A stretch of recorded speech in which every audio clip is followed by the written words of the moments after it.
एक गार्जियन जो होता है ना, असली जो गार्जियन बनता है घर का, वो ना एक परिवार को नहीं, सारे परिवार को एक जैसे नियम और कानून के लिए साथ लेकर चलता है। अगर उसकी 2 बहुएँ हैं ना, तो दोनों पे एक जैसा ही कमांड कर रखता है। अब ये बताओ, किसी का 2 रुपये अगर हस्बैंड ज़्यादा कमा रहे हो, उसको आप इतना छूट दे रहे हो। किसी के 2 रुपये कम कमा रहे हो, उसको दबा के रखना चाहते हो। क्यों?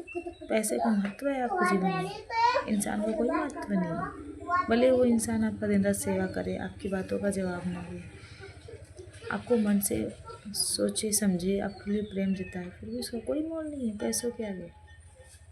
फिर क्या ही फ़ायदा ऐसे फैमिली का है जो पैसे के लिए बिक जाते हैं। कलयुग है ना, यहाँ प्रेम रत्न का कोई मोल नहीं होता है। तो आप इसलिए आप दो तरफा नियम बना दिए कि जो पैसे देगा उसके लिए हम अच्छे सुविधाएं देंगे, उसके बच्चों को अच्छे से पालेंगे पोसेंगे। सच बता रहे हैं, उस दिन मुझे याद आता है जिस दिन इन चीज़ों को लेकर, इतनी बेतुक बातों को लेकर मेरे बच्चे के लिए दूध मना कर दिया, दूध देना बंद कर दिया। जो घर में लगती थी एक गाय, उस गाय के दूध को 1.5 साल का बच्चा नहीं था मेरा, साल भर 2 महीने का था, पीता था दूध, वो मेरे दूध नहीं होते थे। उन दूध को उन्होंने छीन लिया। क्यों? क्योंकि बड़ी बहू के हस्बैंड ने 2 रुपये ज़्यादा लगाया था, मैंने उस गाय में थोड़ा सा कम पैसा लगाया था। इस वजह से उन्होंने दूध मेरे बच्चे का निवाला छीन लिया।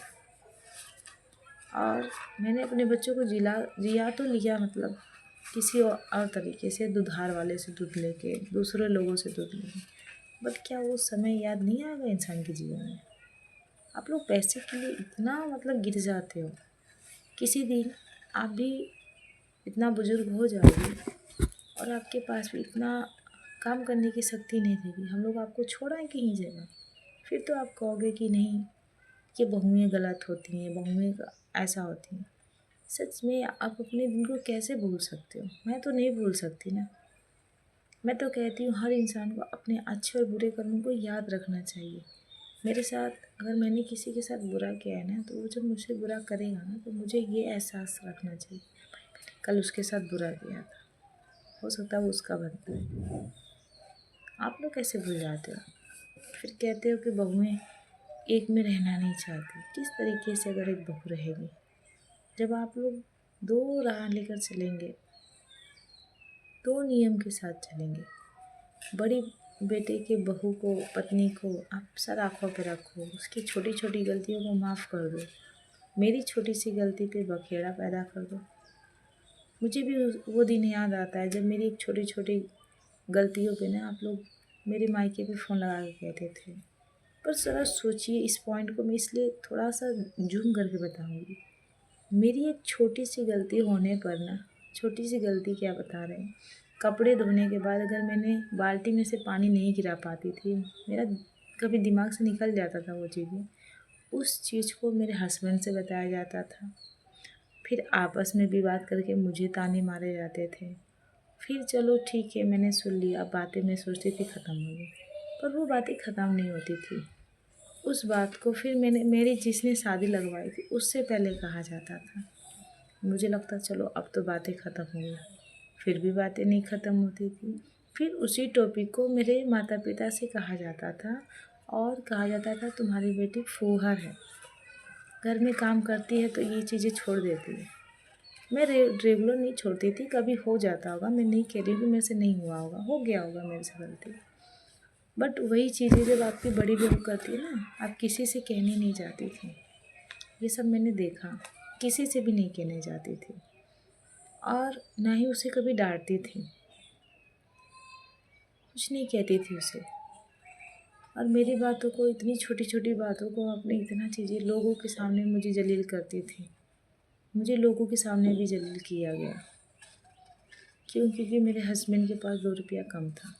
आज मुझे वो चीज़ें बहुत खटती है, और इसलिए मैं अलग रहना चाहती हूँ। इस वजह से कितना जलील अपने आप को करवाते हैं, कब तक करवाते हैं? जब मैं नहीं पसंद हूँ तो क्यों मैं रहूँ, बताइए ना आप लोग। फिर क्यों कहा जाता है कि बहू एक में नहीं रहना चाहती? आपने खुद ही नहीं सोचा कि मैं उस बहू के साथ रहूँ। आपको एक ही पसंद आई, और उस ननद को भी नहीं।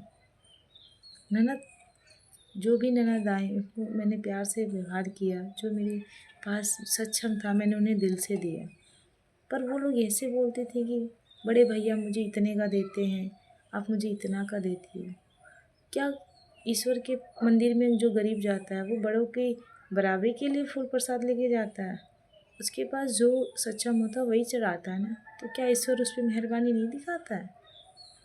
क्या ये इम्पोर्टेंस होता है कि मुझे बड़े बड़े मेवे चढ़ाएं, बड़े बड़े ये चीज़ें चढ़ाएं, कि ये होता है कि आपको दिल से क्या किसी ने दिया? क्या दिल का कोई महत्व नहीं है? सच्चे दिल की कोई आस्था नहीं है? मैंने अगर 2 रुपये खाया, 1 रुपया आपको दिया कुछ लाकर, तो आपको उसका कोई मोल नहीं है। फिर मैं क्यों दूँ उस चीज़ों को जिस चीज़ का आपको मोल ही नहीं है? आपको कंपटीशन करना है ना बड़े भाई से। मैं नहीं कमाती भाई उतना कि मैं दे पाऊँ जितना मेरी सक्षम है। नहीं दूँगी तो मेरी गलती है ना। आप लोग इस चीज़ को नहीं समझना चाहती हैं। जीवन भर अपनी माँ से इसलिए लड़वाती रहती हैं कि बड़े भाई की तरफदारी करो, बड़े भाई ज़्यादा कमाते हैं। भाई मेरे को नहीं कमाना ज़्यादा, क्योंकि सच्चाई ये कि वो किसी के साथ नहीं जाएगा। आपकी इंसानियत आपके साथ जाएगा, और मुझे अपनी इंसानियत पे ना बहुत विश्वास है, इसलिए मैं अकेले रहती हूँ। मैं बहुत खुश रहना चाहती हूँ। और देख लो आप लोग, जो आज आप लोग करते हो ना, सेम आज आप लोग के साथ वही परिवार में होता है। और आप लोग वहाँ से भाग के यहाँ आते हो, मम्मी मेरे ससुराल में मुझे ये समस्या आती है। ऑफ कोर्स होएगी, जब तक आप लोग सुधरे हुए नहीं ना। कोई भी, मैं किसी को ताना नहीं मार रही हूँ, बट हाँ, वो चाहे मैं हूँ या कोई भी हो, जब तक हम किसी के बारे में गलत बोलना छोड़ेंगे नहीं ना, हमारे बारे में भी कोई नहीं छोड़ेगा। यही बात सत्य है। क्योंकि आप किसी पे उंगली उठाओगे ना तो कोई आप पे भी उंगली उठाएगा। ये बात आप मत भूलो। और ये चीज़ें मैं समझाती हूँ तो लोगों को नहीं समझ में आता। क्यों किसी को बोलना है कि वो काली है, कलूटी है, वो छोटी है, नाटी है? उसको जिसे ईश्वर ने बनाया वो ऐसा ही तो रखेगा। उसको एक्सेप्ट है अपनी लाइफ को, तो आप क्यों उसे जलील करना चाहते हो? कि आपको भगवान ने सर्वोत्तम बनाया है, कोई कमी नहीं है आपके अंदर। कैसी बात करती हो आप लोग, जो मुझे सच में वो नहीं है। और नहीं, आप मेरी बातों को समझना चाहते हो। क्या जताना चाहते हैं आप? कुछ नहीं।